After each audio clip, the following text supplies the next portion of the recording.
We're reviewing module about teaching components and those kinds of things.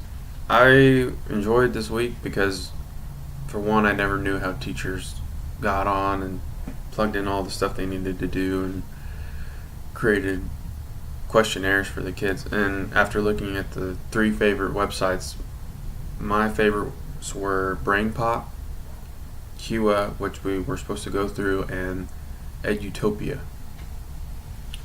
BrainPop has a lot of good stuff on it, mainly targeted for kids to, when you go into the library or have kids go and do research stuff and activities. They have a lot of good games and learning exercises.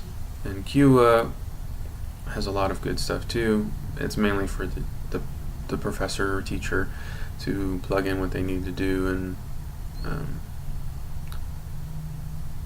I really enjoyed using it.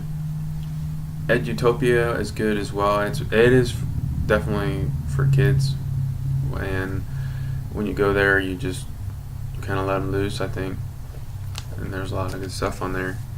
With QA, I thought after going through, I was like, oh, this is how teachers plug in what they need to do.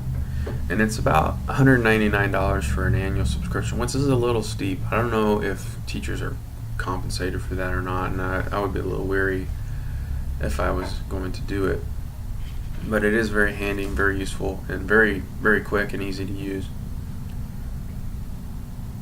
The OER resources we were supposed to look at, the Merlot one stood out to me because it looked like there was a lot of solid sources and resources that a teacher could go and look at and make sure that they were actually academically correct, and it looks like they are reviewed by other academics. The Open Academy site looked good too. It just looked like it was perhaps maybe for a little higher learning level than elementary ed, which is what I'm going for.